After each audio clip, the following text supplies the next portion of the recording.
देखें, अगर हमको एल्डिहाइड या कीटोन से अगर हमको बनाना है क्या एल्डिहाइड एंड कीटोन से एसिड हैलाइड बनाना है, तो वही जो अल्कोहल में क्लोरीनेटिंग एजेंट वगैरह यूज किया था वही एल्डिहाइड कीटोन में भी यूज करते हैं।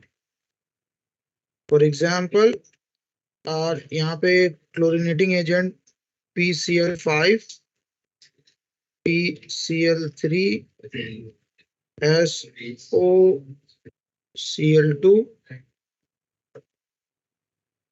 ये क्लोरीनेटिंग एजेंट है।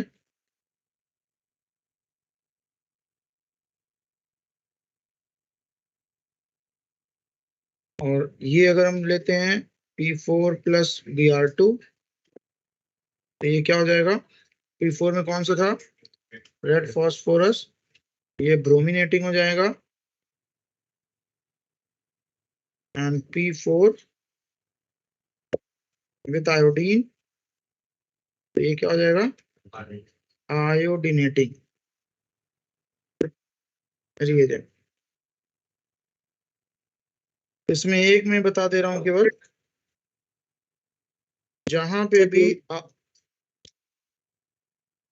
क्या हुआ? जो क्लोरीनेटिंग एजेंट है उसमें SO2Cl2 था या फिर SOCl2 था? SO2Cl2 यूज किया जाता है।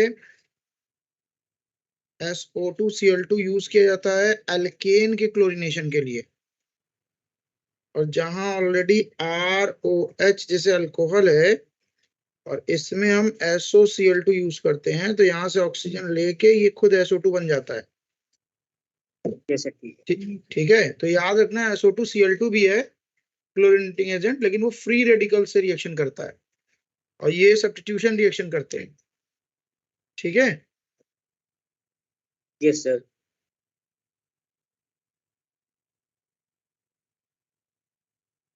कहीं पे भी अगर एल्डिहाइड या कीटोन वाला बॉन्ड होगा, ध्यान रखिएगा, this is for aldehyde and ketone only, not acids. Aldehyde और कीटोन में ये मीन्स R और H है, और इसका हमने ट्रीटमेंट कर दिया लाइक PCl5 से, तो ये R यहाँ पे क्लोरीन ग्रुप लगा देगा और वही कीटोन होगा।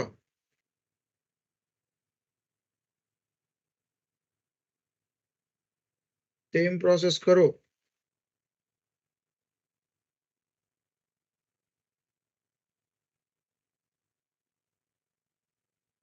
नेक्स्ट देखते हैं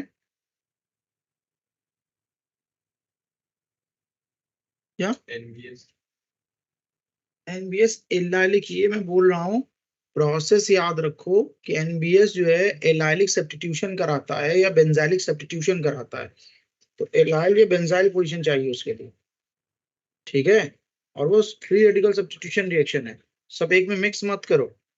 ठीक है, ओके नेक्स्ट देखते हैं। नेक्स्ट फ्रॉम कार्बोक्सिलिक एसिड लिख लीजिएगा। Actually salt of carboxylic acid होता है। From salt of carboxylic acid, और इस रिएक्शन का नाम एक्चुअली सिल्वर सॉल्ट यूज किया जाता है। तो आप करते क्या हो, RCOOH का रिएक्शन AgNO3 के साथ कराते हो, इसके साथ में हीट करते हो। तो हीट करने पर यहाँ पर RCOOAg का प्रेसिपिटेट आता है, दिस वन। और ये जो RCOAg है, RCOAG, इसको आप ब्रोमीन के प्रेजेंस में सनलाइट से रिएक्शन कराते हो। ठीक है, और नहीं, सनलाइट अगर दे रहे हैं तो CCl4 की रिक्वायर, CCl4 का मतलब सॉल्वेंट में रिएक्शन चल रहा है। ठीक है, तो यहाँ पर हम क्या कर रहे हैं, CCl4 भी यूज कर सकते हैं क्योंकि ब्रोमीन जो है डिसॉल्व होता है इसमें, CCl4 में ही डिसॉल्व होता है, आप यूज कर सकते हो। ये रिएक्शन जो है आर यहाँ पे होगा क्या, देखो यहाँ से सिल्वर एक ब्रोमीन लेकर चला जाएगा AgBr, और ये वाला ग्रुप निकल जाता है CO2, तो RBr से लग जाएगा।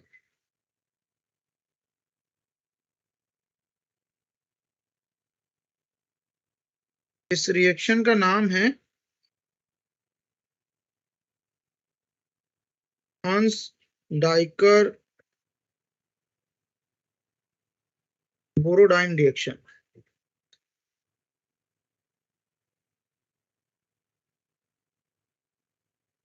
हंस डाइकर बोरोडाइन रिएक्शन।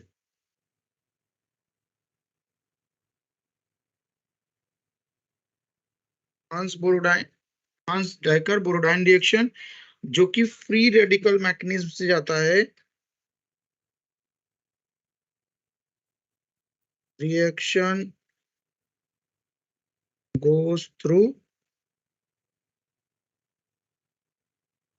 Free radical mechanism. ऐसे भी आपको दिख रहा है सनलाइट इन्वॉल्व है। और reactivity for alkyl alkyl group 1 degree greater than 2 degree greater than 3 degree, this is the reactivity order, ये ध्यान रखना।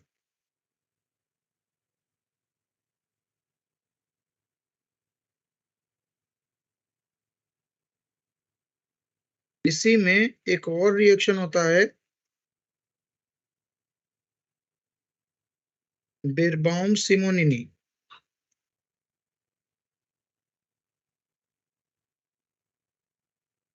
ये इसी रिएक्शन का मॉडिफिकेशन है, बस ब्रोमीन की जगह आयोडीन यूज कर लिया जाता है। लेकिन यहाँ पे अल्काइल हैलाइड अल्काइल आयोडाइड नहीं बनता है, क्योंकि अल्काइल आयोडाइड खुद अनस्टेबल है, वो टूट जाएगा। और वो एक्चुअली RCOOAg का रिएक्शन जब आयोडीन से कराया जाता है इन प्रेजेंस ऑफ सनलाइट +1, तो ये एक्चुअली इसका 2 मोल लगता है। 2 मोल में 1 मोल, तो देखो ये यहाँ पे नॉर्मल अगर रिएक्शन करें तो नॉर्मल रिएक्शन में क्या बनना चाहिए, RI बनना चाहिए, AgI बनना चाहिए और CO2 बनना चाहिए। लेकिन ये फर्दर अनस्टेबल है, टूट जाएगा। तो ये वाला रेडिकल फिर RCOO रेडिकल से आपस में ज्वाइंट हो जाता है। ठीक है, तो क्या बन जाता है ये RCOOR, ये एस्टर बन गया है। और बाकी जो Ag है वो दोनों AgI के फॉर्म में निकल जाएगा एंड 1 मोल CO2 रिलीज हो जाएगी।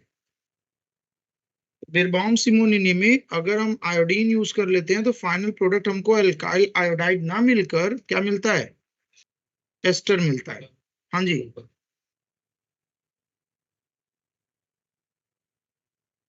ये क्लियर है।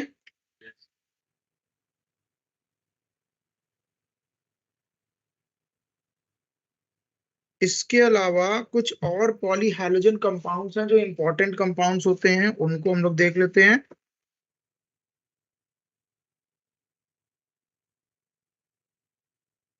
Preparation of DDT।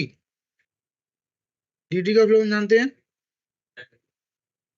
Dichloro diphenol trichloro ethane. It is dichloro diphenyl trichloro ethane. ठीक है, this is the full form of DDT। और इसमें अगर हम देखें यहाँ पर होता क्या है, सबस्ट्रेट जो यूज किया जाता है वो यूज किया जाता है क्लोरो, देखो ये क्लोरोबेंजीन की केमिस्ट्री का भी रिएक्शन है। क्लोरोबेंजीन यूज किया जाता है और ये रिएक्शन देखो कैसे दिया जाता है, रिएक्शन इस तरह से केवल दिया जाता है।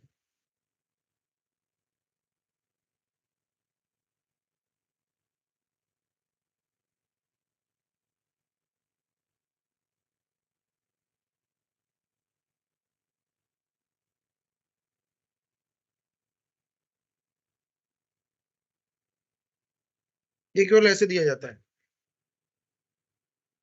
अब आपको खुद सोचना होगा कि ये एक्चुअली क्या बनेगा। ये प्रोडक्ट के बारे में कोई इंफॉर्मेशन नहीं, और प्रोडक्ट ही सीधे पूछा जाता है, ये रिएक्शन डायरेक्ट पूछा जाता है, तो स्टोइकियोमेट्री वगैरह नहीं दी जाती है। तो ये मॉलिक्यूल क्या है, ये मॉलिक्यूल है क्लोरल, तो क्या बोलते हैं, क्लोरल। और ये क्या है, ये क्लोरोबेंजीन।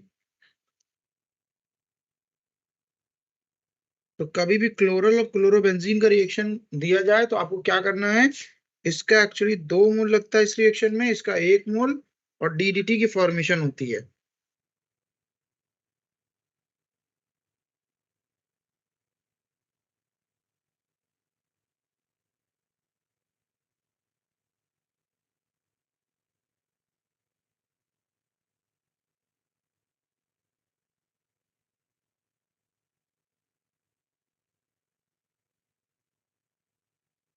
Like this. तो ये है डीडीटी, डाइक्लोरो। डाइक्लोरो का मतलब ये वाला 2 क्लोरीन की बात कर रहा है, डाइफेनाइल, इन दोनों फेनाइल ग्रुप की बात कर रहा है। ट्राइक्लोरो, क्लोरीन की बात कर रहा है, और इथेन। अगर इसका आईयूपीएससी नेम देखेंगे तो आईयूपीएससी नेम देखो, यहाँ नंबरिंग यहाँ से होगी, ये 1 होगा, ये 2 होगा। आईयूपीएससी नेम क्या हो जाएगा इसका,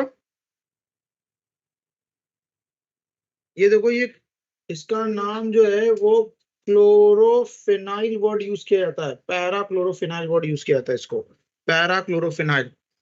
ठीक है, तो पैरा क्लोरोफेनाइल में ये क्लोरो है, नाम स्टार्ट होगा 1 1 1 ट्राई क्लोरो, और फिर इसके बाद बिस।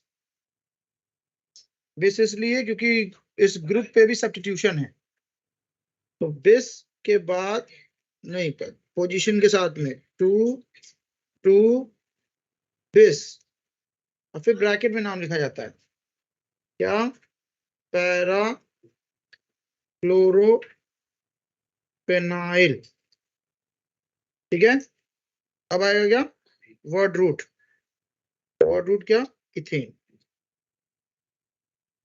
किसी किसी बुक में पैरा ना लिखकर उस बेंजीन रिंग की भी नंबरिंग कर दी जाती है, तो ये 1 2 3 4, तो यहाँ पे नंबरिंग 1 2 हो चुकी है, 1 डैश 2 डैश 3 डैश 4 डैश किया जाता है।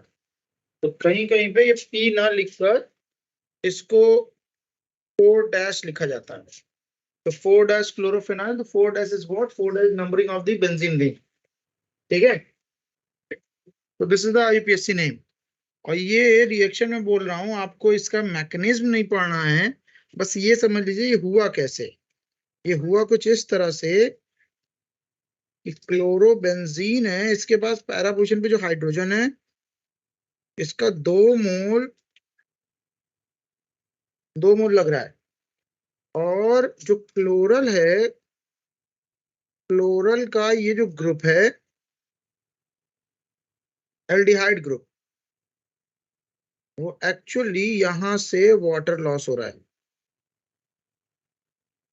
दिस वन, वाटर लॉस होके वो कनेक्ट हो जाता है। ठीक है, तो that is DDT, short form में इसी को टीडीटी बोलते हैं। ये इंसेक्टिसाइड थी, insecticide was used as insecticide। तो was used बैन है ये, एक्चुअली नाउ बैन। तो बताए क्यों, क्योंकि due to its non biodegradable nature. ये नॉन बायोडिग्रेडेबल होता है, तो डीडीटी अगर आप पानी में डालते हो तो वो पानी में मतलब अगर आप खेतों में डालते हो तो वो खेतों से भूसों में पहुंच जाएगी, भूसे से जो है वो गाय में पहुंच जाएगी, गाय से वो आप में पहुंच जाएगी। ठीक है, क्योंकि आप डेयरी प्रोडक्ट यूज करते हो। या फिर अगर आप डालते हो, मान लो भूसे पे नहीं गई, जमीन पे गिर गई, खेतों में जो सॉइल है वहां पे गिरी, तो पानी जब डालेंगे तो वो वाटर से परकुलेट होते ग्राउंड वाटर में जाएगी, ग्राउंड वाटर जाएगा रिवर में फिशेज हैं, फिशेज में एक्युमुलेट होने लगती है और वो फिशेज आपके पास चली जाएंगी आपके पेट में। तो घूम फिर के ह्यूमन पे ही आ जा रहा था। ठीक है, तो इसको बोला गया बायोमैग्निफिकेशन, एक वर्ड आया था, आप लोग पढ़े होंगे। ठीक है, 9th-10th में बायोमैग्निफिकेशन। तो हर ट्रॉपिक लेवल से ऊपर जाने पर इंक्रीज कर जा रहा था कंसंट्रेशन। ठीक है, तो इस वजह से फिर इसको बैन कर दिया गया कि डीडीटी अब यूज नहीं किया जाएगा। अब ये केवल मॉस्किटो इरेडिकेशन के लिए यूज किया जाता है। कहीं कहीं मच्छर अगर होता है तो इसको स्प्रेड कर दिया जाता है। ठीक है, ताकि उसके लार्वे जो है, मच्छर की लार्वे जो है वो खत्म हो जाए। नेक्स्ट देखते हैं preparation of chloroform.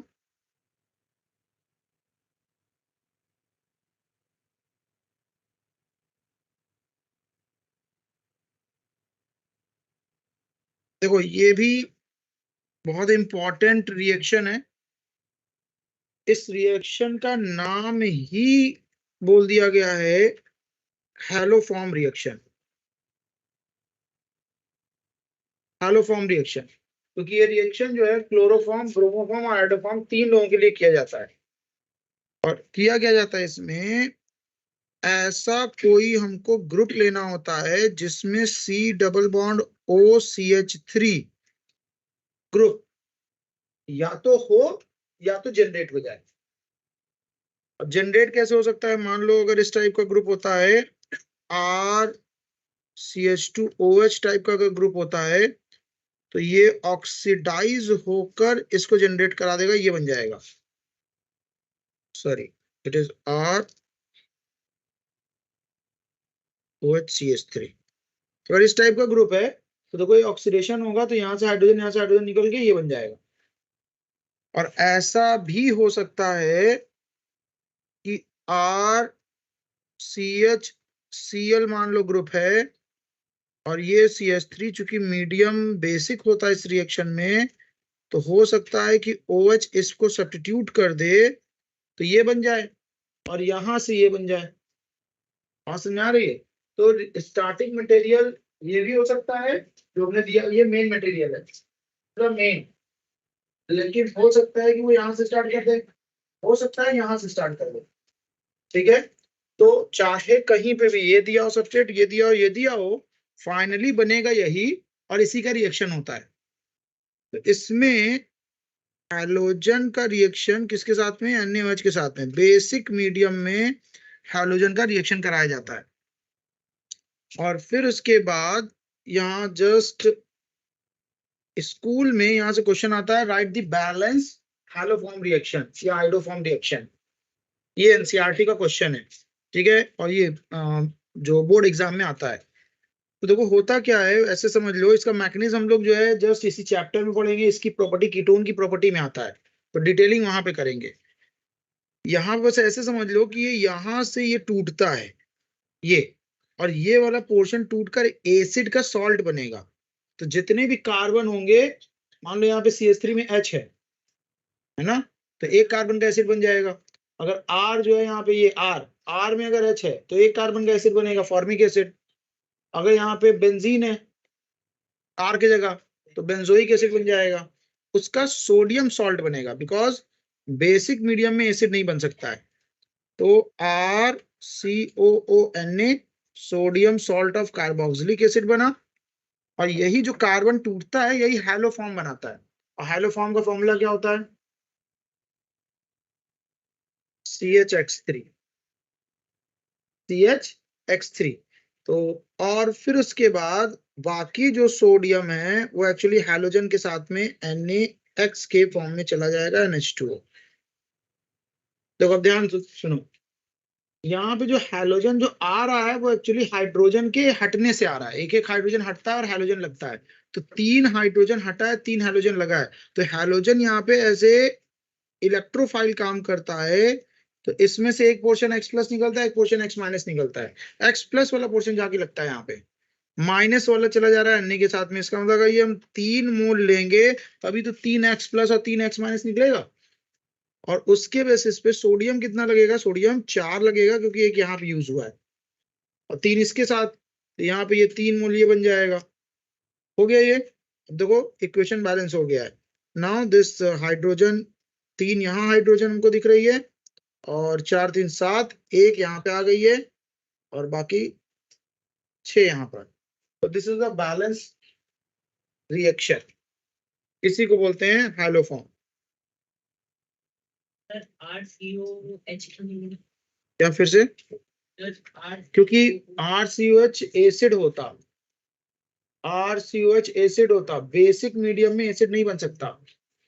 Acidic medium में बेस नहीं बन सकता, बेसिक मीडियम में एसिड नहीं बनेगा, सॉल्ट बनेगा। ठीक है भाई। और अगर if X2 is I2, हाँ सर CH3 की वजह से ही CHX3 बन रहा है, तो फिर सर कुछ अमाउंट में CH2X2 भी बनेगा क्या? नहीं नहीं, वही एक एक करके हाइड्रोजन हटती जाती है और उस पे हाइड्रोजन बैठता जाता है। सर एक एक करके, हाँ, 1 by 1। तो फिर बीच में सर, बीच में इंटरमीडिएट आएंगे। क्या मैं बोल रहा हूँ? If X2 is I2, then CHI3 form as yellow precipitate.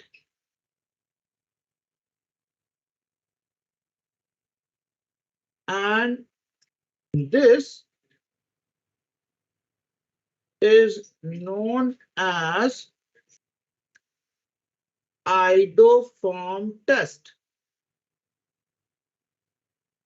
इस रिएक्शन को एक टेस्ट की तरह यूज कर लिया जाता है, क्योंकि CHI3 येलो कलर का प्रेसिपिटेट होता है, तो वहां पे आयोडीन हैलोजन की जगह आयोडीन यूज कर रहे होते हैं।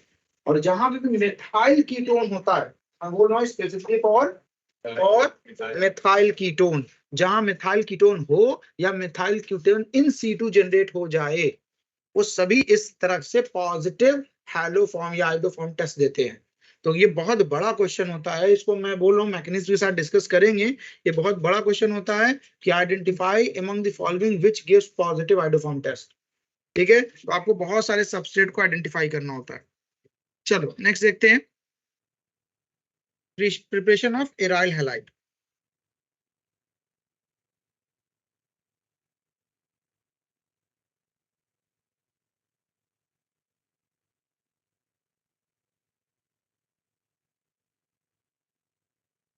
तो ये मैं बोल रहा हूँ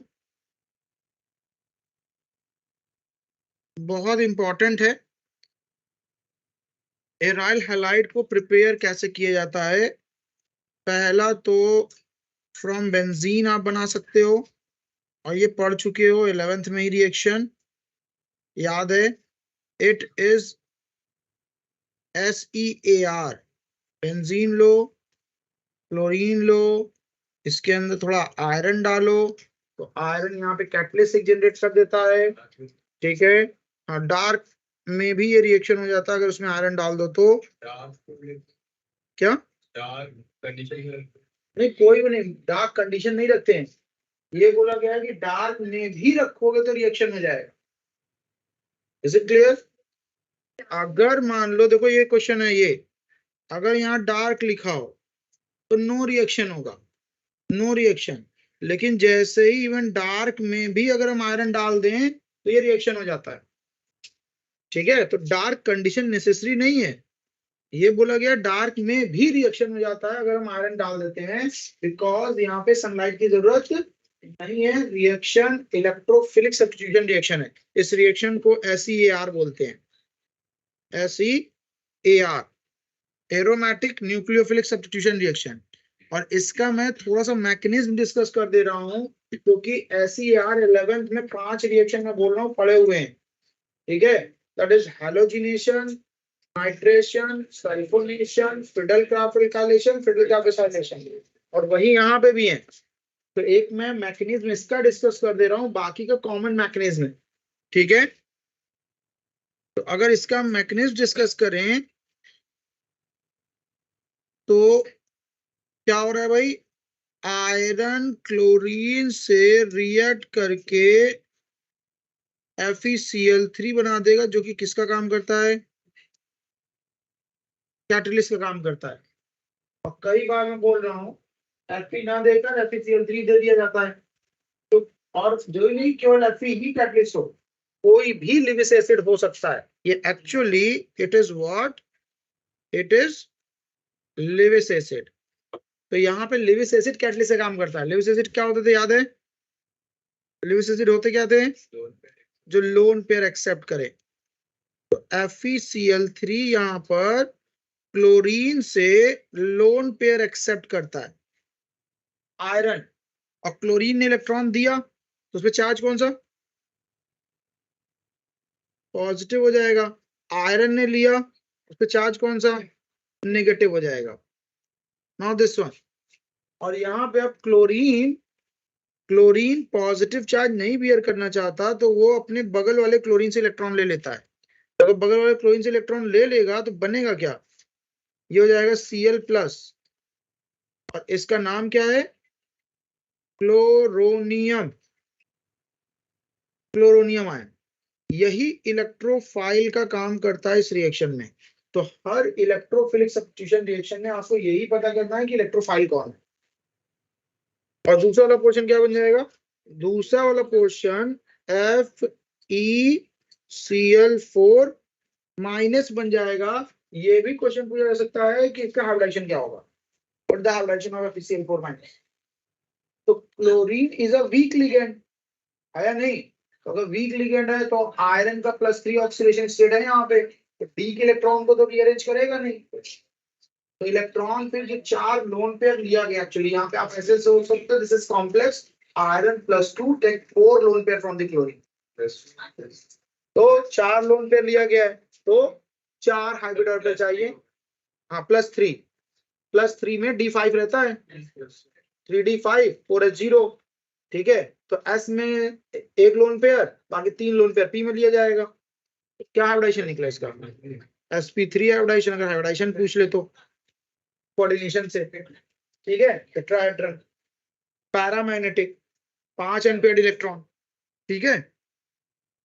इसके अलावा ये जो क्लोरोनियम आयन आया, यही क्लोरोनियम आयन जाकर बेंजीन रिंग से जुड़ता है। तो ये पाई इलेक्ट्रॉन देखो इधर ट्रांसफर हो जाएगा, और पाई इलेक्ट्रॉन जब ट्रांसफर होगा वो भाई शांत, तो जहां पाई इलेक्ट्रॉन, जिसका पाई इलेक्ट्रॉन ट्रांसफर हुआ क्लोरीन को, वहां एक ऑलरेडी हाइड्रोजन लगी हुई है। तो ये भी क्वेश्चन पूछ लेता है। देखो यहाँ इस कार्बन में पाई इलेक्ट्रॉन था, इसका पाई बॉन्ड इससे कनेक्ट हो गया, तो देखो यहाँ पे पॉजिटिव चार्ज इस पे आ जाएगा। एंड दिस वन, फिर से यहाँ पे एक क्वेश्चन बन गया, what is the hybridization of that carbon where chlorine attach? Answer is that कि ये वाला देखो sp3 हो चुका है, नहीं क्या? और ये एक्चुअली रेजोनेंस स्टेबलाइजेशन शो करता है। इसमें आप देखोगे रेजोनेटिंग स्ट्रक्चर आप बना सकते हो, नहीं? पाई बॉन्ड का डीलोकलाइजेशन करो, देखो यहाँ पॉजिटिव चार्ज आ जाएगा, ClH, एक और रेजोनेटिंग स्ट्रक्चर बना दो। ये डीलोकलाइजेशन कैसे हो रहा है समझ में आ रहा है? नहीं, ये बहुत खेल चुके हैं। HNCl like this. तो अगर ये 3 रेजोनेटिंग स्ट्रक्चर हैं तो इसका कुछ मिक्सचर भी होगा। मिक्सचर को क्या बोलेंगे? Resonance hybrid. तो रेजोनेंस हाइब्रिड में ये H और ये Cl कितने कार्बन पे पॉजिटिव चार्ज डिस्ट्रीब्यूट, कितने कार्बन के बीच में पॉजिटिव चार्ज डिस्ट्रीब्यूट हो रहा है? Answer is 5। यहां से लेकर पूरा यहां तक, और किन किन कार्बन पे पॉजिटिव चार्ज डिस्ट्रीब्यूट हो रहा है? Answer is this. ये देखो इसके ऑर्थो पोजीशन पे आ रहा है, फिर ये पार्शियल पॉजिटिव यहाँ पे और पार्शियल पॉजिटिव यहाँ पर। इस कॉम्प्लेक्स को हम सिग्मा कॉम्प्लेक्स बोल देते हैं, या फिर इसको बेंजीनोनियम आयन बोल देते हैं, या फिर हेरीनियम आयन बोल देते हैं, या वीलैंड कटायन बोला जाता है।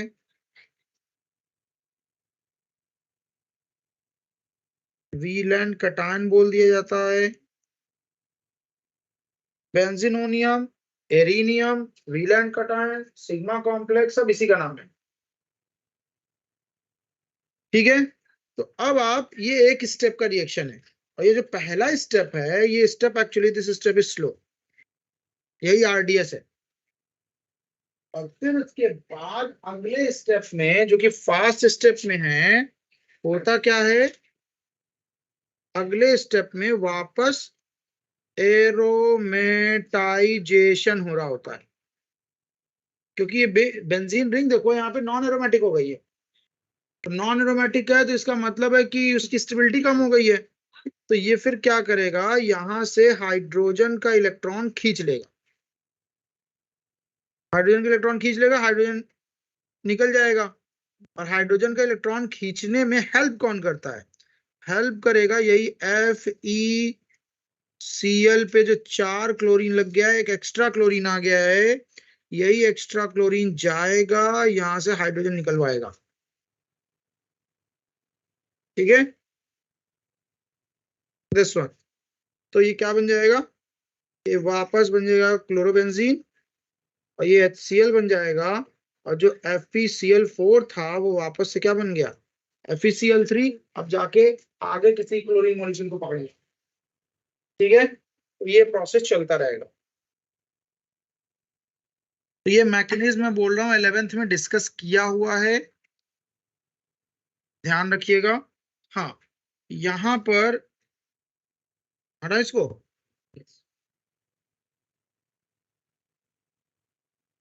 यहाँ पर भी रिएक्टिविटी ऑर्डर पूछ लेता है, तो सेम पैटर्न जो एल्केन के हैलोजिनेशन का होता है, fluorination, chlorination, bromination, iodination. Fluorination is explosive, iodination is reversible, only proceed in the presence of oxidizing agent. तो सारी स्टेटमेंट यहाँ यूज होती है। ठीक है,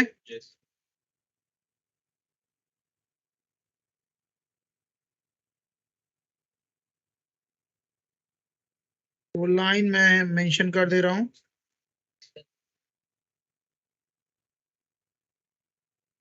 हाँ जी, नहीं नहीं, यहाँ पे यही फिक्स है, ये 3 नाम लिए जाते हैं, HNO3, HGO एंड HIO3। ठीक है, और इसी पे क्वेश्चन आते हैं भाई। हो सकता है कि उतने स्ट्रॉन्ग ऑक्सीडाइजिंग एजेंट की रिक्वायरमेंट ना हो हमको। ठीक है, तो दैट इज, ये 3 नाम है, इन 3 नाम को याद रखिए, इसी पे क्वेश्चन में बोल रहा हूँ आते हैं। नाउ नेक्स्ट देखते हैं।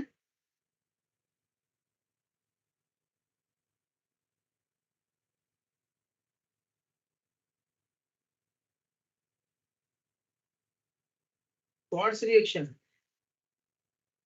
वो स्वार्ट्स रिएक्शन है, ये नहीं है। हाँ,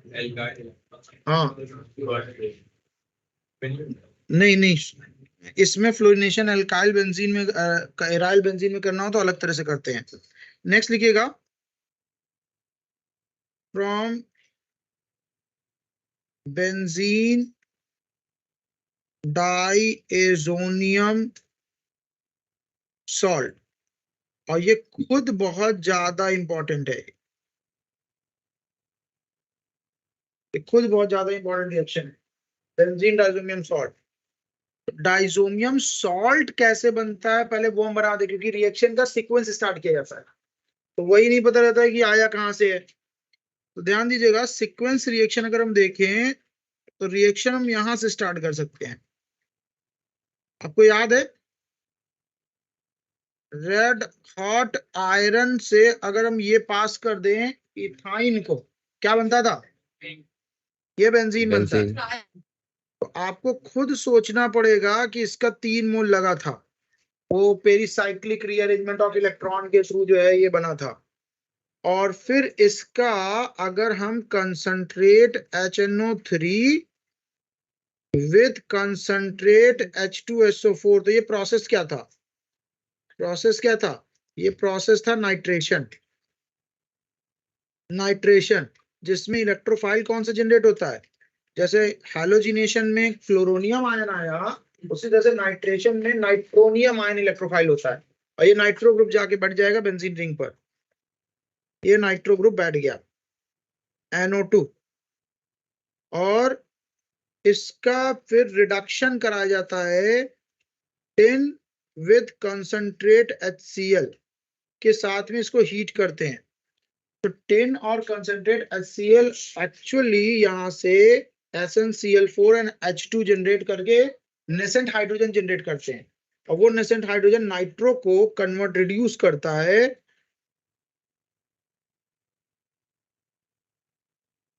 एनिलीन में, एनिलीन।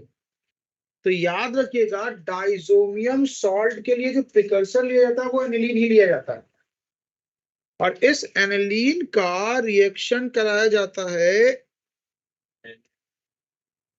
एनिलीन का रिएक्शन कराया जाता है NaNO2 with HCl, concentrate HCl, लेकिन टेम्परेचर को मेंटेन किया जाता है 0 to 5 डिग्री सेल्सियस। ये मस्ट कंडीशन। और यहां पर ये एक्चुअली इसका मैकेनिज्म हम लोग एमीन वाले चैप्टर में देखेंगे।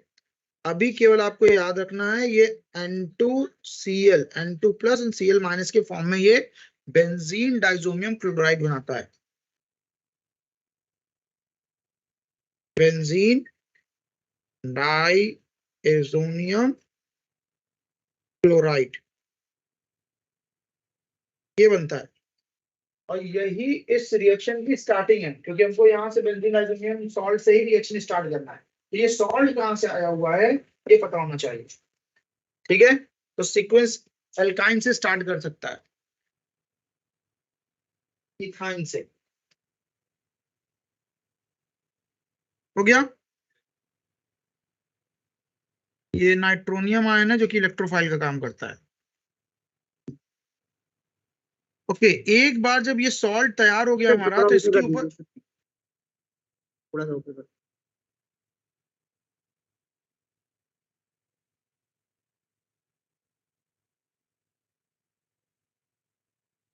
हो गया। Yes sir. एक बार सॉल्ट तैयार हो गया तो इसके बहुत सारे रिएक्शंस जो है हम लोग यूज कर सकते हैं। और मैं बोल रहा हूं this is one of the most important salt in the aromatic reaction. अगर हमको कोई भी सब्सटेंस बनाना हो इस पर्टिकुलर सॉल्ट से, जैसे हमको अल्कोहल बनाना हो, मतलब फिनॉल बनाना हो, इससे तैयार कर सकते हैं। अल्काइल हैलाइड बनाना हो, इससे तैयार, मतलब एराइल हैलाइड बनाना हो, एरोमेटिक हैलाइड, इससे तैयार कर सकते हैं। इवन नाइट्रो ग्रुप बैठाना हो, इससे तैयार कर सकते हैं। बहुत सारे कंपाउंड। तो ये डाइजोमियम सॉल्ट की केमिस्ट्री बहुत इंपॉर्टेंट होती है, और एमीन वाले चैप्टर में इसकी केवल एक अलग से केमिस्ट्री दी गई है, ठीक है। और 11th में भी कुछ केमिस्ट्री पड़ी हुई है इसकी। हमने बेंजीन बनाने के लिए डाइजोमियम सॉल्ट का रिडक्शन कराया था, अगर आपको याद हो तो। चलो देखो, तो अब क्या है, हमारे पास ये सॉल्ट है। तो कई बार इस सॉल्ट में नाइट्रोजन का हाइब्रिडाइजेशन पूछ लेता है कि नाइट्रोजन का हाइब्रिडाइजेशन क्या है। तो जो भैया पॉजिटिव चार्ज किस नाइट्रोजन पे है, तो याद रखना पॉजिटिव चार्ज उस नाइट्रोजन पे जो बेंजीन से डायरेक्ट कनेक्ट है, और 2 सिग्मा बॉन्ड बना हुआ है। तो 2 सिग्मा बॉन्ड पे हाइब्रिडाइजेशन sp, तो स्ट्रक्चर लिनियर जाता है। तो this is a linear structure. और फिर इसके बाद अगर हम बात करें,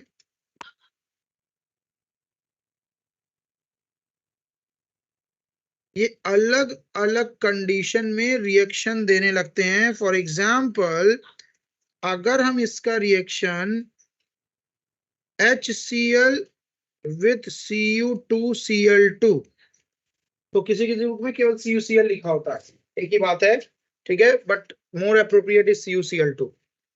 तो HCl विथ CuCl2 अगर हम कराते हैं तो ये रिएक्शन जो है, अच्छा एनसीईआरटी में ये CuCl, ये HCl भी नहीं दिया हुआ है, केवल CuCl दिया हुआ है। Is it clear? तो ये क्लोरीन ग्रुप लगाएगा नाइट्रोजन को, यहां से नाइट्रोजन को हटाएगा और वहां पे कौन सा ग्रुप फिट कर देगा, यहाँ क्लोरीन ग्रुप फिट कर देगा।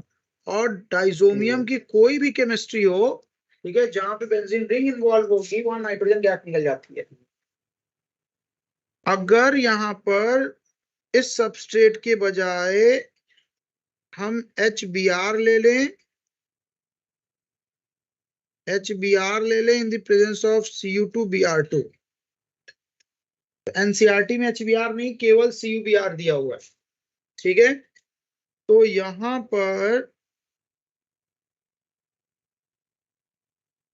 पर ये ब्रोमीन लग जाएगा, दिस वन। अगर आप इसके जगह पे HCN ले लो विथ Cu2CN होल ट्वाइस, ये रिएक्शन देखो यहाँ का नहीं है, ये रिएक्शन एल्काइल हैलाइड बनाने, ये एराइल हैलाइड बनाने का नहीं है, लेकिन चूंकि सेम पैटर्न पे रिएक्शन चलता है, एक ही नाम वाला रिएक्शन है, इसलिए ये पढ़ा दिया जाता है यहाँ पर भी। तो यहाँ पे क्या बन जाएगा, यहाँ पर साइनाइड लग जाएगा। और याद रखिएगा, साइनाइड का जब हाइड्रोलिसिस कराई जाती है, इसकी जब हाइड्रोलिसिस कराई जाएगी, पानी डाला जाएगा, तो दो कंडीशन होती है, partial hydrolysis and complete hydrolysis. तो अगर पार्शियल है, पार्शियल हाइड्रोलिसिस का मतलब वाटर ऐड करोगे तो एक्चुअली ये CONH2 में कन्वर्ट होता है। कौन सा कंपाउंड बना, अमाइड। साइनाइड की पार्शियल हाइड्रोलिसिस से अमाइड बनता है। लेकिन अगर कंप्लीट हाइड्रोलिसिस करा दें H2O, तो ये फिर कार्बोक्सिलिक एसिड बन जाएगा, दिस वन। तो देखो जरा, ये डाइजोनियम सॉल्ट का कार्बोक्सिलिक एसिड मतलब बेंजोइक एसिड बनाने में भी यूज है, हम बेंजोइक एसिड बना सकते हैं। तो उसका हम CuCN से रिएक्शन करा के हाइड्रोलिसिस करा दें, ठीक। तो ये रिएक्शन जो है, ये तीनों रिएक्शन एक ही नाम से जाने जाते हैं।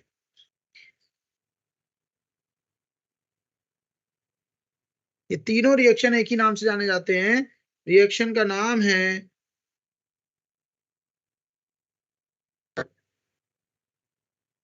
Brand-Myers रिएक्शन, ठीक है, जिसका रेट ऑफ रिएक्शन स्लो होता है, रेट ऑफ रिएक्शन स्लो होता है। मतलब ये Sandmeyer reaction, it is slow reaction, ठीक है। ये क्लियर है भाई, विजिबल है नहीं? हाँ, ये इसी जगह पे पहले ही अरे ये N2 निकलता है भाई, N2 निकलेगा तो इस पे पॉजिटिव चार्ज आ जाता है, इस पे जाके CN- फिट होगा। सब जगह यही हो रहा है, हर जगह से N2 निकल रहा है, Cl- जाके फिट हो रहा है, Br- जाके फिट हो रहा है, इधर से Cl- जाके फिट हो रहा है, ठीक है।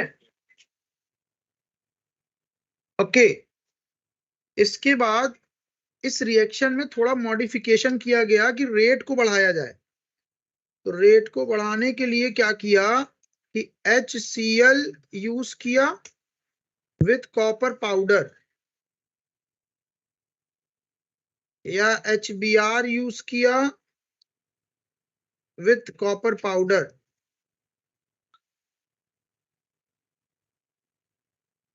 With copper powder. SN1 normal SN1 नहीं है, ये एरोमेटिक का SN1, एरोमेटिक का, ठीक है। ये नॉर्मल वाला SN1 SN2 that is different, और एरोमेटिक का SN1 SN2 that is different, ठीक है। ओके, तो यहां पर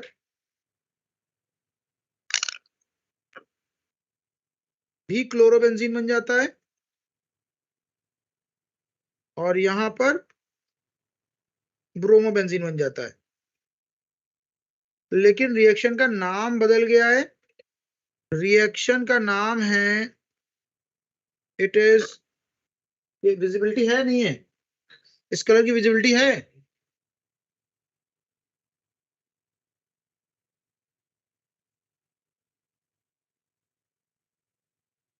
गैटरमैन्स रिएक्शन बोलते हैं इसको, जिसकी रिएक्शन तो फास्ट हो जाता है but yield is poor, yield खराब होती है।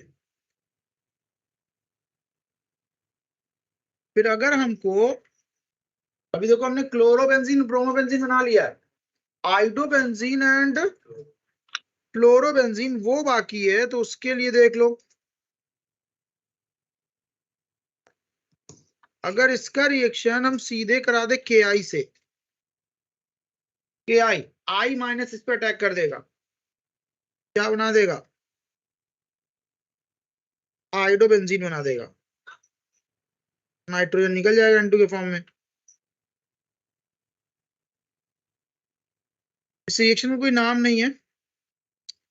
इसके अलावा अगर इसका रिएक्शन हम करा दें HF प्लस BF3, तो HF प्लस BF3 दिया हो या फिर HBF4 दिया हो, एक ही बात है।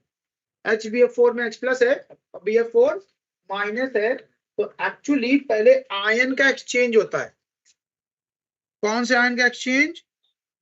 क्लोराइड का एक्सचेंज होगा BF4 माइनस से, क्या बन जाएगा,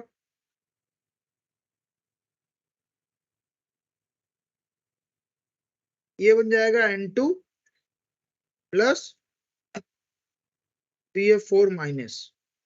तो जो वहां पे जो है बेंजीन डाइजोनियम क्लोराइड था, ये बेंजीन डाइजोनियम टेट्राफ्लोरोबोरेट बन गया है। क्लोराइड हट के टेट्राफ्लोरोबोरेट आ गया, और इस पे फिर केमिस्ट्री चला दी जाती है कि अगर हम इसको हीट कर दें, इसको अगर हीट कर दिया जाए, तो हीट करने पर ये एक्चुअली टेट्राफ्लोरोबोरेट का एक फ्लोरीन निकलता है और वो जाके रिंग पे सब्स्टिट्यूट होता है, नाइट्रोजन N2 के फॉर्म में निकल जाती है और BF3 फ्री होता है, दिस वन। और इस रिएक्शन में, इस रिएक्शन का नाम है बाल्सीमन रिएक्शन।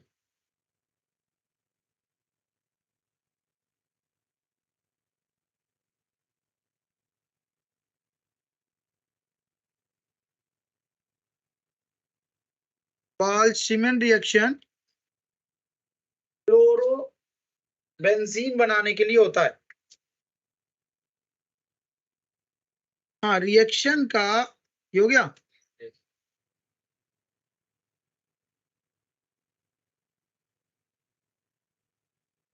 इस रिएक्शन का एक अल्टरनेटिव रिएक्शन होता है कि अगर इसका रिएक्शन हम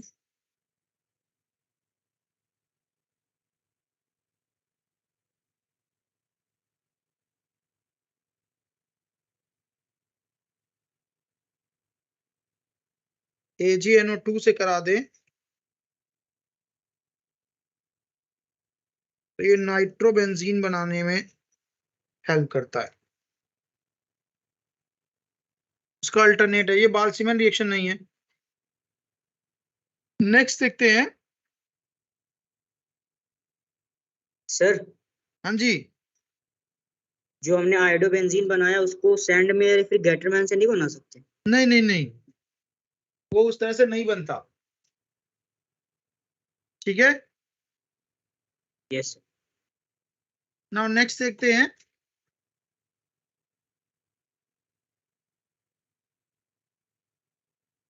फिजिकल प्रॉपर्टीज। हाइड्रोजन सॉल्ट और केजीएस केमिकल रिएक्ट है तो सेम ही एनसी आता है। यहाँ पर अगर केजी ले रहा है तो यहाँ पर सेम ही एनसी वो उसके साथ रिएक्शन ही नहीं है भाई, वो सब्स्टिट्यूशन अलग है। मैं बोल रहा हूँ ये एरोमेटिक्स रिंग पे चल रहा है, वो वहां रिएक्शन यहाँ मत मिलाइए, जो जहां पढ़ रहे हैं वहीं पे उसको रखिए, ठीक है। देखिए इधर फिजिकल प्रॉपर्टी की बात करें तो सबसे पहले बात आ जाती है किसकी, फिजिकल स्टेट की बात आ जाती है। अगर हम फिजिकल स्टेट देखें तो ये जो मेथाइल फ्लोराइड है या मेथाइल क्लोराइड है या फिर मेथाइल ब्रोमाइड वगैरह जो है वो गैस होती हैं, जबकि मेथाइल आयोडाइड जो है वो लिक्विड होता है। और अदर हायर हैलाइड जो होते हैं, हायर हैलाइड, वो क्या हो सकते हैं, वो सॉलिड हो सकते हैं। यहां से अगर बॉइलिंग पॉइंट की आपसे पूछा जाए कि what about the boiling point, तो बॉइलिंग पॉइंट में कुछ चीजें, आप कुछ पैटर्न्स पूछे जाते हैं, वो ध्यान रखना। एक पैटर्न ये पूछा जाता है कि जैसे जैसे मास बढ़ता है वैसे वैसे बॉइलिंग पॉइंट बढ़ेगा, मतलब आप हैलाइड को बदलो, फ्लोरो क्लोरो ब्रोमो आइडो करो तो मास बढ़ता जाएगा। क्लोरो ब्रोमो एंड आइडो, मास बढ़ता जाएगा तो बॉइलिंग पॉइंट भी बढ़ता जाएगा। ये एक ट्रेंड है। दूसरा ट्रेंड ये कि अगर आप नंबर ऑफ हैलोजन बढ़ाते जाओ तब पर भी बॉइलिंग पॉइंट बढ़ता जाता है। मतलब CH3Cl कर लो, CH2Cl2 कर लो, CHCl3 कर लो, CCl4 कर लो, तब पर भी बॉइलिंग पॉइंट बढ़ता जाता है। तीसरा पैटर्न पूछा जाता है कि अगर आइसोमेरिक हो, आइसोमेरिक में अगर इस तरह से जैसे लीनियर है, Br है और 1 2 3 4 है, इसमें इसमें भी देखो यहाँ पर 1 2 3 4 कार्बन है, लाइक दिस। तो जितना ज्यादा ब्रांचिंग होती जाएगी उतना ही कम होता जाएगा, क्योंकि सरफेस एरिया कम हो जाता है। तो इसका सरफेस एरिया देखो यहाँ पे ज्यादा है, लीनियर चेन स्ट्रक्चर का सरफेस एरिया ज्यादा होता है। और जो ब्रांचिंग हो गई है तो ब्रांचिंग एक्चुअली वो स्फेरिकल होने लगते हैं, दिस वन। तो स्फेरिकल होने की वजह से उनका सरफेस एरिया क्या होता है, कम हो जाता है। तो ऑन ब्रांचिंग सरफेस एरिया क्या हुआ, डिक्रीजेस। तो इस पे क्वेश्चन आ जाता है। मेल्टिंग पॉइंट पे अगर क्वेश्चन पूछ दिया जाए तो मेल्टिंग पॉइंट पे बहुत ज्यादा कुछ नहीं, हम यही बोलते हैं कि मेल्टिंग पॉइंट भी मास बढ़ने पर बढ़ता है।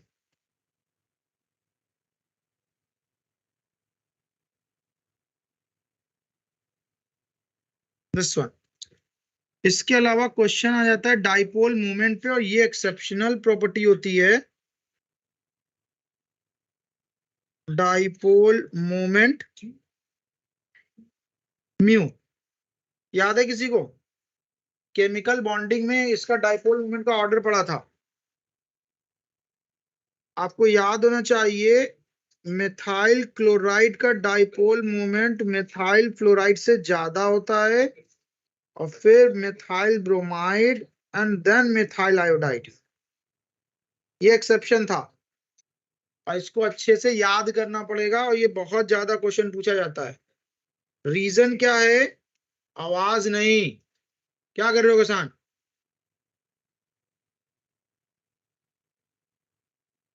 Mu is equal to e into d. Charge तो कम होता है फ्लोरीन की कंपेयर में, लेकिन डी बॉन्ड लेंथ ज्यादा हो जाती है, तो ई इंटू डी का प्रोडक्ट इसके लिए ज्यादा हो जाता है। इस वजह से मिथाइल फ्लोराइड आगे आ जाता है, जबकि होना चाहिए पीछे। और यही क्वेश्चन इस पे भी आ जाता है कि dipole moment ortho dichlorobenzene, Meta dichlorobenzene and para dichlorobenzene में सबसे ज्यादा किसका होगा, सबसे ज्यादा किसका होगा, ऑर्थो का, और सबसे कम पैरा का। एक्चुअली पैरा नॉन पोलर होता है। Reason, dipole is a vector quantity, ये अपोजिट डायरेक्शन में चला जाएगा, विड्रॉइंग होता है, दोनों ग्रुप एक दूसरे को कैंसिल कर देंगे। ठीक है, तो ये सब केमिकल बॉन्डिंग में पढ़ चुके हैं 11th में। इसके अलावा, हाँ जी, नहीं मैं बता रहा हूँ, उसी को बता रहा हूँ। पैरा का तो ज्यादा होता है, ठीक है, नहीं मेल्टिंग पॉइंट पैरा का ज्यादा होता है, बॉइलिंग पॉइंट नहीं। और ये एनसीईआरटी में ये क्वेश्चन पूछा जाता है कि डाइक्लोरोबेंजीन में मेल्टिंग एंड बॉइलिंग पॉइंट क्या होगा। और ये अगर आप पैटर्न से चलने की कोशिश करोगे तो फेल हो जाओगे, बिकॉज जनरली पैटर्न ये बोला जाता है कि जिसका डाइपोल मोमेंट ज्यादा उसका बॉइलिंग पॉइंट ज्यादा, और डाइपोल मोमेंट सबसे ज्यादा होता है दैट इज ऑर्थो, इसका बॉइलिंग पॉइंट सबसे ज्यादा होना चाहिए और होता है।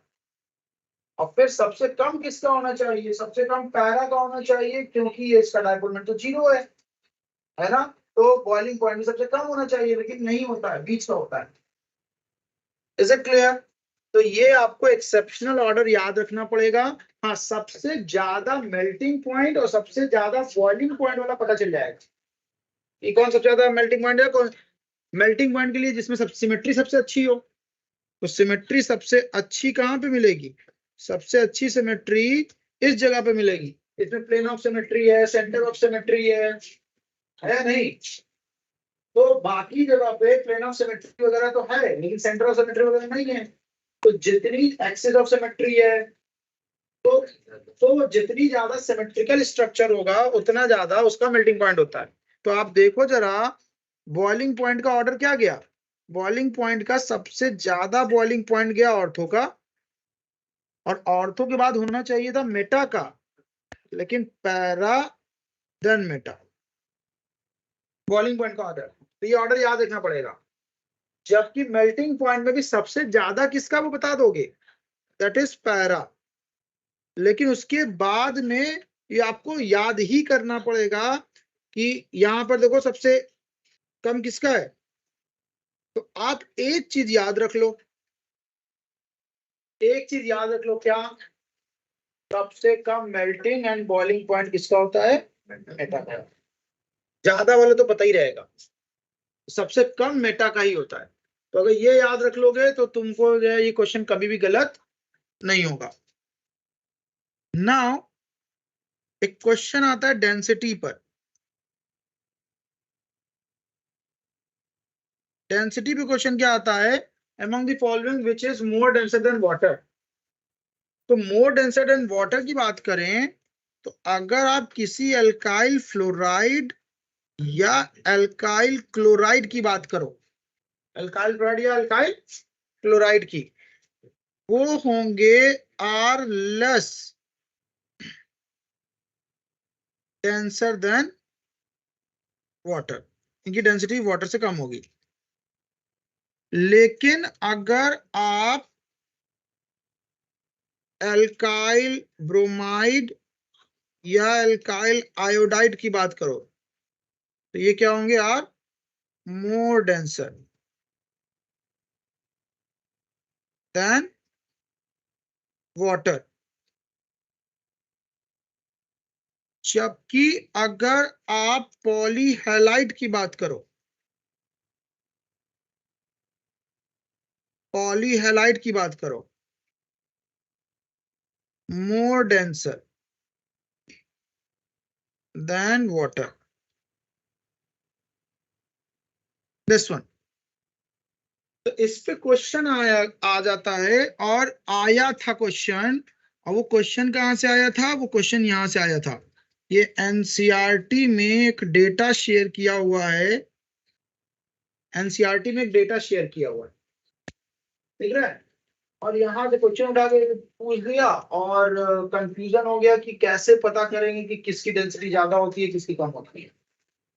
तो याद रखना है क्या, क्लोरो की डेंसिटी अगर मोनोक्लोरो या फ्लोरो है उसकी डेंसिटी वाटर से कम, ब्रोमोराइडो की डेंसिटी वाटर से ज्यादा, पॉलीहैलो की डेंसिटी वाटर से ज्यादा कम होता है, ठीक है।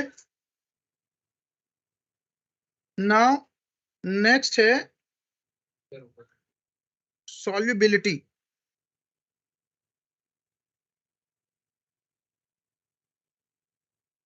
देखो चूंकि बहुत ज्यादा इनकी बॉन्ड की पोलैरिटी नहीं होती है तो बहुत कम सॉल्युबल होते हैं। RX is Sprüngli soluble word use किया जाता है, या इनसॉल्युबल बोल दो तब पर भी चल जाएगा। springly soluble in water, but soluble in organic solvent. Organic solvent like benzene ले लो, CCl4 ले लो, एक्सेट्रा, इन सब में आसानी से डिसॉल्व हो जाते हैं। नाउ अब हम लोग बात करते हैं केमिकल प्रॉपर्टी की। हाँ, वही लाइक डिसॉल्व्स लाइक वाला कॉन्सेप्ट लग रहा है। अब हम लोग बात करते हैं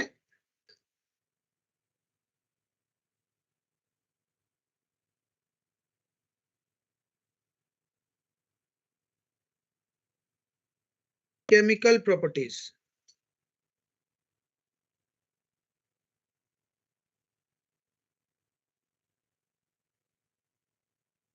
और ये बहुत अच्छे से कीजिएगा,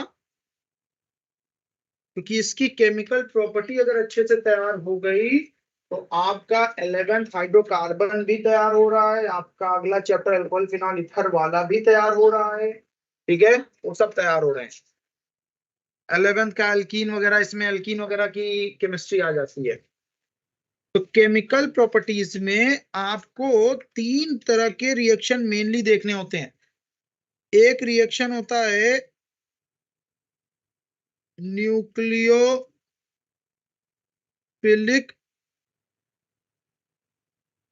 सब्स्टिट्यूशन रिएक्शन, शॉर्ट फॉर्म में SN बोल दो। दूसरी जो कैटेगरी है रिएक्शन की, वो है एलिमिनेशन रिएक्शन, ई से रिप्रेजेंट किया जाता है। और तीसरी कैटेगरी है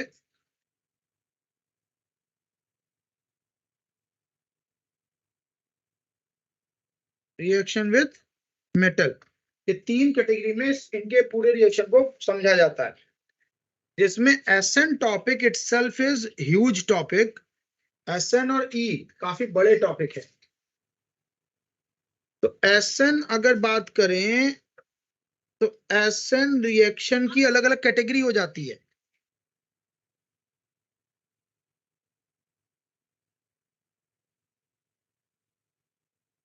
अलग अलग कैटेगरी हो जाती है। जैसे कुछ कैटेगरी सुन भी रखी होगी आपने, ये सुना है SN1 बताया था। इसी तरह से कैटेगरी SN2, ये भी डिस्कस किया हुआ है। इसी तरह से कैटेगरी है SNI की। SNI एक स्पेसिफिक केस का रिएक्शन है, स्पेशली अल्कोहल जब SOCl2 से रिएक्शन कराता है। फिर उसके बाद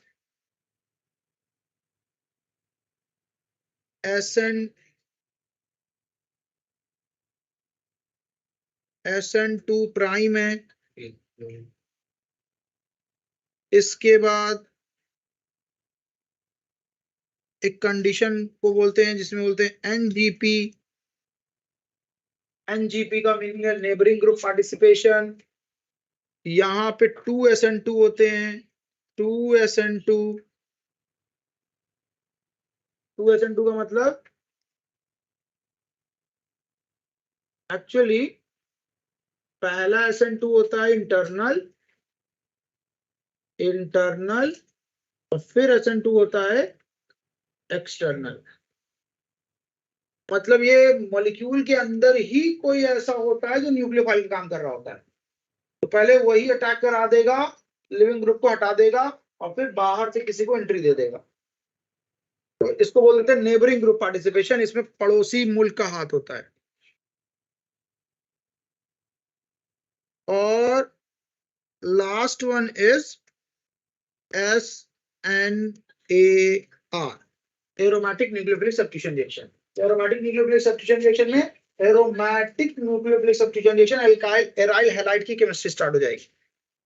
तो इनमें हमको ये वाला बेसिक है, ये बेसिक है, बाकी अलग अलग कंडीशंस है, ये मेन होता है। तो SN1 और SN2 हम लोग एनवीएस रिएक्शन एसएनएफ के हाँ उसमें चला जाएगा। ओके, तो अगर हम बात करें SN1 और SN2 की, तो देख लेते हैं यहां पर SN1 और SN2 को हम इसमें डिफरेंस के तौर पे देखेंगे तो डेफिनेटली हमको समझ में आ जाएगा कि कब SN1 चलाना है, कब SN2 चलाना है, SN1 में क्या क्या चीजें होती हैं, SN2 में क्या क्या चीजें होती हैं। तो हेडिंग डाल लीजिएगा comparison of SN1 SN2।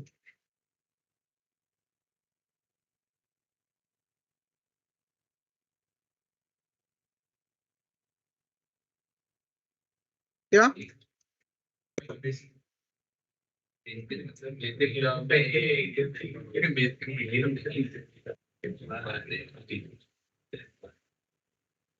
SN1 SN2 he basic reaction है, इसमें हमको फर्क समझ में अच्छे से आना चाहिए क्योंकि इस पे सबसे ज्यादा क्वेश्चन पूछा जाता है। Arrange the following in order of SN1, arrange the following in order of SN2, या किसमें SN1 प्रेफर करता, किसमें SN2 प्रेफर करता है, इन सब टाइप से ढेर सारे क्वेश्चन बनते हैं। तो इसको हम एक साइड में कर लेते हैं SN1 और दूसरे साइड में कर लेते हैं SN2। तो आप चाहो तो कॉपी का दोनों पेज यूज करके एक पेज पे SN1 चलाओ, एक पेज पे SN2 चलाओ,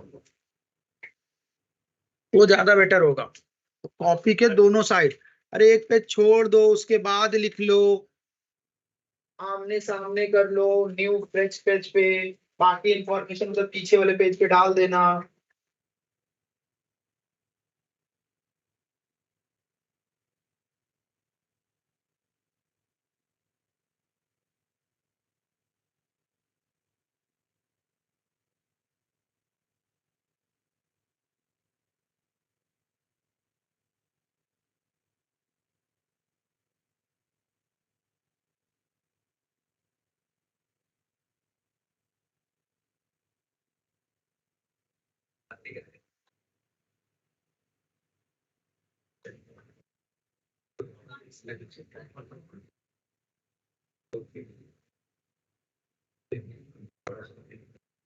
हो गया ना पूरा पेज? एक पेज नहीं, दो पेज लगता है। देखो SN1 में अगर देखें तो मैं आप लोगों को SN1 और SN2 एक कॉमन रिएक्टेंट से लेकर चलूंगा कि रिएक्टेंट कॉमन है, SN1 से भी चल रहा है और SN2 से भी चल रहा है, तो क्या डिफरेंस हमको देखने को मिलेगा।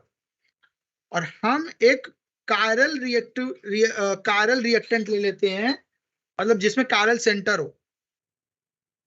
तो आप इस तरह का एक सबस्ट्रेट चूज कर सकते हो, दिस वन। मान लो ये दो एल्काइल ग्रुप हैं R1 R2, एक हाइड्रोजन लगा हुआ है और एक हैलोजन। तो ये देखो टेट्राहेड्रन है, कायरल सेंटर है। SN1 में होता क्या है कि एक्चुअली हम यहाँ पर पहले स्टेप में, जो कि स्लो होता है पहला स्टेप, इसमें हाइड्रोजन निकलवाते हैं। हाइड्रोजन निकल रहा अपना इलेक्ट्रॉन लेकर, तो ये X माइनस के फॉर्म में बाहर आ गया। जब X माइनस के फॉर्म में बाहर आ गया तो बनेगा क्या, क्या बन जाएगा भाई? कार्बोकटायन बन जाएगा। और कार्बोकटायन की केमिस्ट्री होती है, अगर उसकी हम फिजिकल प्रॉपर्टी उसमें देखें, हाइब्रिडाइजेशन देखें, तो पता चलता है कार्बोकटायन इज sp2 हाइब्रिडाइज, और sp2 हाइब्रिडाइज पे इसका जो स्ट्रक्चर आएगा वो ट्राइगोनल प्लेनर आएगा। नाउ अब इस स्टेप में न्यूक्लियोफाइल आके अटैक करेगा, न्यूक्लियोफाइल अटैक करेगा। अब जब न्यूक्लियोफाइल अटैक करेगा तो चूंकि ये प्लेनर स्ट्रक्चर है, तो ये फ्रंट से भी अटैक कर सकता है और ये बैक से भी अटैक कर सकता है। दोनों तरह का अटैक फिजिबल है। तो मान लो यहां पर ये ए से चला गया और ये मान लो बी से चला गया, तो यहां पर फिर दो तरह के स्ट्रक्चर मिलने शुरू हो जाएंगे। दिस वन, तो अगर ए से गया है तो देखो जहां से हैलोजन निकला वहीं से न्यूक्लियोफाइल जोड़ रहा है, नहीं क्या? हाँ है ना। तो इसी जगह पे न्यूक्लियोफाइल जुड़ जाएगा, हाइड्रोजन और एल्काइल ग्रुप जहां थे वहां पहुंच जाएंगे। दिस वन, वापस से टेट्राहेड्रल ज्योमेट्री आ गई, sp3 हाइब्रिडाइजेशन हो गया। और अगर ये बैक साइड अटैक है, पीछे से अटैक हो रहा है, तो ये देखो पूरा का पूरा पलट जाएगा, जैसे अम्ब्रेला पलट जाता है उस तरह से, क्योंकि न्यूक्लियोफाइल आकर इस साइड से जुड़ा है और स्ट्रक्चर टेट्राहेड्रन लेना है। तो टेट्राहेड्रन लेने के लिए हाइड्रोजन को और एल्काइल ग्रुप को पीछे हटना पड़ेगा। दिस वन, लेकिन जो वेज पे ही रहेगा, जो डैश पे ही रहेगा। This is R1 and this is R2। This one, क्या ये समझ में आ गया? ये क्लियर है? तो याद रहेगा पहला स्टेप क्या? पहला स्टेप का जनरेशन और दूसरा स्टेप न्यूक्लियोफाइल का अटैक। तो ये जो अटैक होता है ये फास्ट स्टेप में होता है। ठीक, अब इसमें बात करें, SN2 की बात करें। SN2 में एक्चुअली रिएक्शन एक ही स्टेप में चलता है। ये R1 है, ये R2 है, यही एक ही स्टेप है, तो उसमें स्लो और फास्ट की कोई गुंजाइश ही नहीं है। तो इसी स्टेप में न्यूक्लियोफाइल आएगा और वो बैक साइड अटैक करेगा, और ये बहुत इंपॉर्टेंट लैंग्वेज बनती है SN2 के लिए। क्या? बैक साइड अटैक, ये वर्ड यूज होता है, बैक साइड अटैक। SN1 में जो पाथ भी है उसमें तो बैक साइड अटैक जो पार्ट क्या है? जब पाथ पीछे जाए तो पार्ट बोल तो रहे हैं SN1 में front side and back side both attack, SN2 में बैक साइड अटैक, SNI में केवल फ्रंट साइड अटैक। नहीं, यही तो डिफरेंस आ रहा है सब में। और फिर SNNGP में बैक साइड दो बार अटैक, एक बार अंदर से एक बार बाहर से। Is it clear? तो दैट इज, तो यहां पे अगर हम बात करें तो यहाँ बैक साइड अटैक होगा। बैक साइड अटैक होने पे देखो कोई इंटरमीडिएट तो नहीं बनता, लेकिन हम ट्रांजिशन स्टेट दिखा देते हैं। ट्रांजिशन स्टेट क्या? कि जब ये न्यूक्लियोफाइल जुड़ रहा होगा कार्बन से, तो कार्बन और हैलोजन वाला बॉन्ड फिर टूटने के कगार पे होगा। दिस वन, तो ये अपना चार्ज धीरे धीरे उतार रहा होगा, तो ये नेगेटिव था, नेगेटिव से पार्शियल नेगेटिव होगा, और ये भी अपना चार्ज धीरे धीरे बढ़ा रहा होगा, ये भी पार्शियल नेगेटिव। और बीच में यहाँ पे ये कार्बन है, ये कारल कार्बन है, तो बीच में जो हाइड्रोजन लगा हुआ है, हाइड्रोजन और ये जो दो एल्काइल ग्रुप लगे हुए हैं उस कार्बन से, दिस वन, वो एक प्लेन में आने की कोशिश करेंगे, R1 एंड R2, और कार्बन की यहाँ पोलैरिटी पार्शियल पॉजिटिव हो जाएगी। दिख रहा है? वो कायरल सेंटर है जहां पे कार्बन दिखाया नहीं गया है, वो कायरल सेंटर है। क्या ये बात समझ में आ रही? नहीं? तो दिस इज ट्रांजिशन स्टेट। तो क्वेश्चन पूछ दिया जाता है ट्रांजिशन स्टेट का शेप कैसा होता है, तो शेप बता सकते हैं? ये ट्राइगोनल बाइपिरामिडल और ये ट्राइगोनल। तो ये ट्राइगोनल बाइपिरामिडल ट्रांजिशन स्टेट आ जाएगी। और ट्रांजिशन स्टेट में कंडीशन पूछी जाती है कि न्यूक्लियोफाइल एंड न्यूक्लियोफ्यूज, जो अटैक कर रहा है उसका नाम क्या है, और जो निकल रहा है उसका नाम क्या है, न्यूक्लियोफ्यूज बोलते हैं या लिविंग ग्रुप बोला जाता है, लिविंग ग्रुप। तो न्यूक्लियोफाइल या न्यूक्लियोफ्यूज का एंगल कितना होना चाहिए? आंसर क्या होगा एंगल? तो दिस एंगल इज 180 डिग्री। तो जितना सटीक 180 डिग्री का एंगल बनेगा उतना तेजी से रिएक्शन चल रहा होगा। और ऐसा तब हो सकता है जब उसके चारों तरफ में सराउंडिंग में क्राउडिंग कम हो। अगर क्राउडिंग बहुत ज्यादा है तो ये एंगल एडजस्ट कर पाना, कार्बन तक पहुंच पाना, दैट इज क्वाइट डिफिकल्ट, क्योंकि एक ग्रुप बहुत बड़ा लगा हुआ है, एक ग्रुप छोटा सा लगा हुआ है, तो एंगल 180 डिग्री का एंगल आना दिस इज क्वाइट डिफिकल्ट। तो इसी वजह से क्या होता है, क्राउडिंग बढ़ने पर SN2 फिर स्लो होने लगता है। ठीक, बैक साइड अटैक की फिजिबिलिटी कम होने लगती है और फिर क्या होगा, फाइनली अटैक हो जाएगा, हैलोजन को निकाल दिया जाएगा। जब हैलोजन को निकाल दिया गया तो न्यूक्लियोफाइल आके अटैच हो गया कार्बन से, और ये देखो ये पूरा का पूरा R1 एंड R2 देखो पलट चुका है, दिख रहा है? ये फ्लिप कर गया है, जैसे अम्ब्रेला फ्लिप कर जाता है उस तरह से फ्लिप कर गया है। इस पर्टिकुलर वर्ड, इसके लिए पर्टिकुलर वर्ड यूज किया जाता है जिसको बोलते हैं वाल्डन इन्वर्जन। पहली बार ये टर्म इन्वर्जन टर्म वाल्डन ने यूज किया था, उनके ओनर में ये नाम है वाल्डन इन्वर्जन। दिस वन, ये तभी वाल्डन इन्वर्जन हो सकती है जब रिएक्शन कायरल सेंटर पे चल रहा हो। बात समझ आ रहा नहीं? अगर कायरल सेंटर नहीं है तो इन्वर्जन का कोई मतलब नहीं है, बिकॉज जो हम इन्वर्जन की बात करते हैं वो इन्वर्जन इन कॉन्फ़िगरेशन की बात होती है।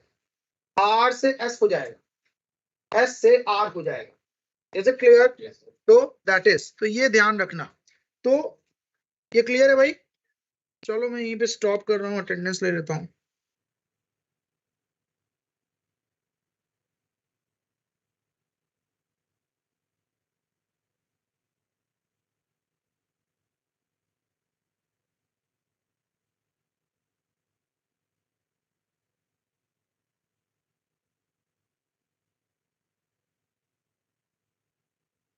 Attend your roll call.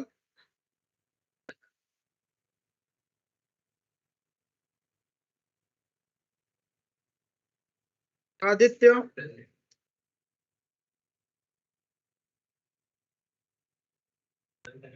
Aditi, Ahmad, Akshat, present sir. Ansh, present sir. Anuj, Anurag, present sir.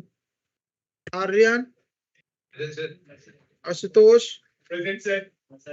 अस्तित्व, प्रेजेंट सर।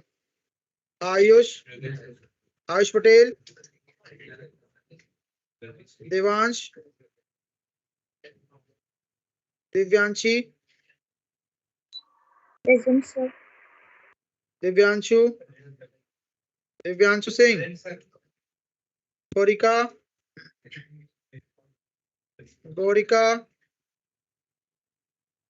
हार्दिक, Harshvardhan, Hezron, Himanshu, present sir. Ishu, present sir. Kanishk, Kartik, Kasan, Kaustubh, Mayank, मेघना, present sir. Asar, present sir. Mukul, Nikhil, Nishant, Padmesh, Pragati, Pragya, present sir. Prakhar, Pranav, Prashant, present sir. Pratik Tiwari, Priyanshu, Radhika, Rashi, Ashmeet, रविद, rhythm, Saket, साक्ष्य, सत्यम, सौम्या,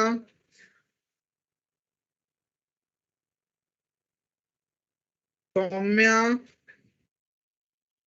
शशांक, शिव, सुब्रा,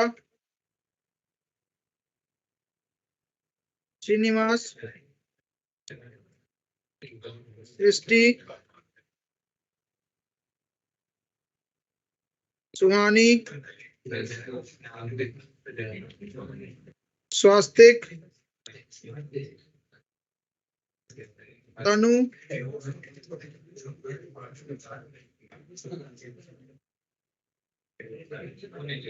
वैभव, वंश प्रताप, वरालिका, शांत रहो भाई, आवाज नहीं आ रही है। वरालिका,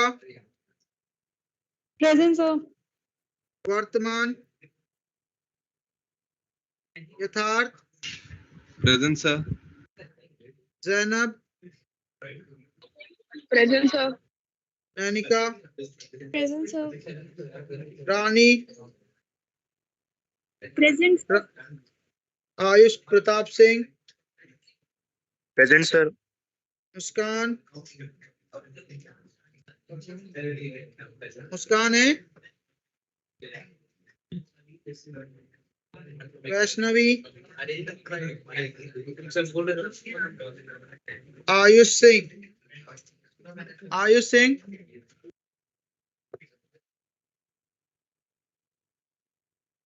क्या बोला था हाँ, ट्रांसफर एंटी एडिशन तो मीजो बनेगा इसमें आएगा इस वाले में, इस वाले में है? इधर इधर यहाँ पर है इधर ये याद रखना है कि ब्रोमिनेशन इज एंटी एडिशन। अक्सर एंटी में तो